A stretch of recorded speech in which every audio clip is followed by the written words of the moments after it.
Hello everyone, आप सभी की डिमांड्स में 2020 का ओनली इंपॉर्टेंट करंट अफेयर के क्वेश्चन की सीरीज तैयार हो चुकी है और यह इस सीरीज का पार्ट 1 है जिसमें हम टोटल टॉप 15 क्वेश्चंस पे डिस्कस करने वाले हैं। और इस सीरीज को मैंने 2020 में हुए सभी एग्जाम्स का डीप एनालिसिस करने के बाद प्रिपेयर किया है, जो आपके अपकमिंग एग्जाम्स के लिए काफ़ी ज़्यादा इंपॉर्टेंट है। So let's start the session. Subscribe this channel if you are new. So ये सारे क्वेश्चंस एंड आंसर हिंदी और इंग्लिश दोनों मीडियम में डिस्कस किया जाएगा, जिससे हिंदी और इंग्लिश मीडियम वाले इसको इजीली समझ सके और ग्रैब कर सके। So don't worry about it. So the first question is that what is the rank of India in Henley passport index 2022।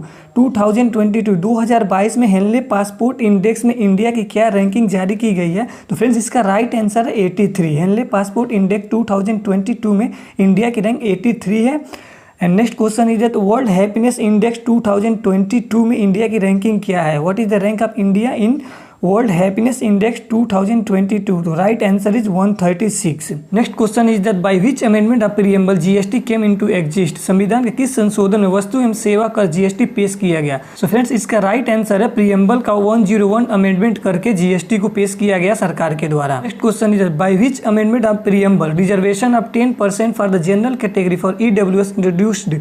तो इसका राइट आंसर है फ्रेंड्स 103। संविधान के किस संशोधन के तहत जो जनरल कैटेगरी का इकोनॉमिकल वीकर सेक्शन है उन्हें 10% का आरक्षण दिया गया सरकारी नौकरियों में? तो इसका जो राइट आंसर फ्रेंड्स 103 अमेंडमेंट के तहत जो ईडब्ल्यूएस कैटेगरी को आरक्षण दिया गया है 10% के लिए।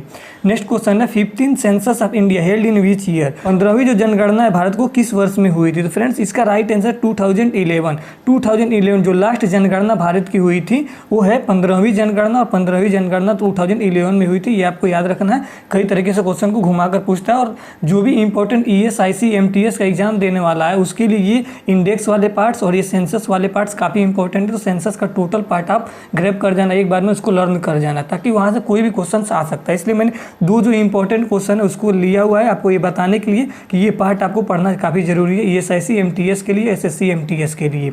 Next question is that according to the census 2011 which state has negative population growth rate? Census 2011 के अनुसार किस राज्य की जो पॉपुलेशन ग्रोथ रेट है, जो कि जनसंख्या बढ़ने की दर है, वो सबसे कम थी, सबसे कम रही है? तो इसका राइट आंसर है नागालैंड। नागालैंड का जो पॉपुलेशन ग्रोथ रेट थी वो माइनस में चली गई थी, -0.6% थी।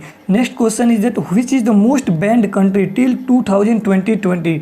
सबसे प्रतिबंधित देश कौन सा बन चुका है 2020 का अगर आंकड़ा देखा जाए तो सबसे ज़्यादा बैंड कंट्री कौन बना है? तो वो रसिया बन चुकी है। फ्रेंड्स अभी आपको पता है रसिया यूक्रेन का वॉर चल रहा है, तो रसिया और यूक्रेन दोनों का करंट अफेयर काफ़ी ज़्यादा इंपॉर्टेंट। इससे रिलेटेड सारे क्वेश्चन जो भी इंपॉर्टेंट क्वेश्चन बन सकते हो आप बिल्कुल इसको याद करके लर्न करके जाना।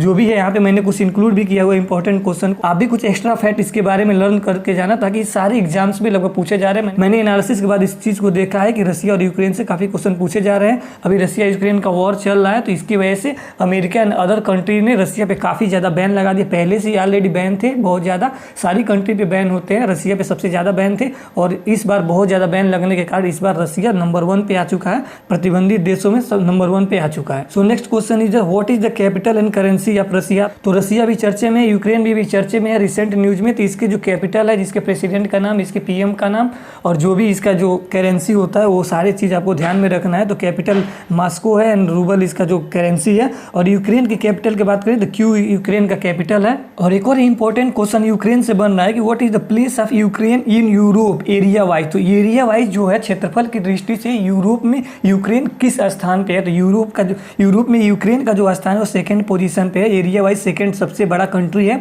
और रसिया वर्ल्ड का सबसे बड़ा कंट्री है, यूरोप का भी सबसे बड़ा कंट्री है। तो इस बात को बिल्कुल आप ध्यान में रखेंगे कि रसिया भी पूछा जा सकता है, रसिया वर्ल्ड में किस स्थान पे है क्षेत्रफल वाइज, एरिया वाइज? तो 1 पे है, फर्स्ट पे है, और यूक्रेन सेकंड पे है यूरोप में। Next question is that who is the top ranker of ISSF shooting world cup?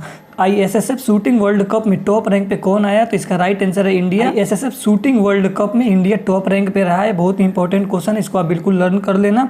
Next question is that tax on the crypto currency according to the budget 2022 and 23।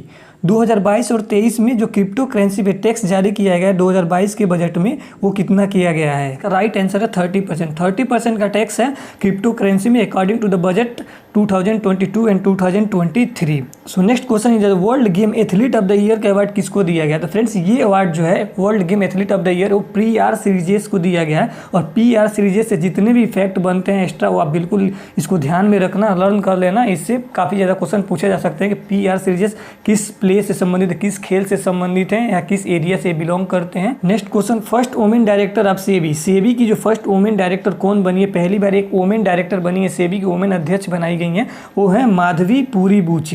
Madhavi Puri Buch security exchange board of India का जो अध्यक्ष बनाया गया है माधवी पुरी बुच को। तो ये भी काफ़ी इंपॉर्टेंट क्वेश्चन है, इसको आप लर्न कर लेना। ये जो क्वेश्चन है आपका बिरजू महाराज के बारे में और लता मंगेशकर के बारे में, इनका रिसेंटली डेड हो गया, ये आइकॉनिक थे इंडिया के, इसलिए इनके बारे में जितना भी एक्स्ट्रा फैक्ट बन रहा है वो आपको बिल्कुल 100% याद रखना, लर्न करके जाना है कि किस डेट को इनका डेथ हुआ था, किस ईयर में इनका डेथ हुआ था और इन्होंने कौन कौन सा अवार्ड पाया हुआ है, ये काफ़ी ज़्यादा इंपॉर्टेंट है। Birju Maharaj awarded by Padma Vibhushan award, first question मैंने यहाँ पे लिया हुआ है। बिरजू महाराज को पद्म विभूषण अवार्ड किस वर्ष दिया गया था? तो आपको ये लग रहा होगा जनरल नॉलेज का क्वेश्चन, बट ये जनरल नॉलेज नहीं है, रिसेंट के न्यूज में है। दोनों लोगों का डेथ हुआ है, बिरजू महाराज एंड लता मंगेशकर का, इसलिए इनसे जो रिलेटेड जो भी फैक्ट है वो सारे आपको तैयार करके जाने, कुछ भी पूछा जा सकता है। बिरजू महाराज को पद्म विभूषण अवार्ड 1986 में दिया गया था और Lata Mangeshkar awarded by the Bharat Ratna award in which year? तो लता मंगेशकर को भारत रत्न अवार्ड 2001 में दिया गया था, 2001 में दिया गया था। तो इसको आप 100% याद करके जाएंगे। सो लता मंगेशकर जो है सिंगिंग फील्ड से रिलेटेड थी और बिरजू महाराज हमारे कथक डांसर थे, इंडिया के टॉप 1 कथक डांसर थे। तो इस बात को बिल्कुल लर्न कर लेना कि इनसे जो भी एक्स्ट्रा फैक्ट है वो सारे लर्न करके जाना। सो ये इंपॉर्टेंट करंट अफेयर सीरीज का टॉप 15 क्वेश्चंस थे। नेक्स्ट पार्ट में जल्दी अपलोड करूंगा और ये सारे क्वेश्चंस आपके एग्जाम में आने के हाईली चांसेस है, इसलिए आपके एग्जाम में सारे क्वेश्चन काफ़ी हेल्पफुल साबित होंगे और इसको आप टोटली लर्न करके जाना, इससे जुड़े एक्स्ट्रा फैक्ट भी लर्न करके जाना। और वीडियो अच्छी लगी हो तो लाइक कर देना, चैनल पर नहीं हो तो सब्सक्राइब कर देना। Thank you.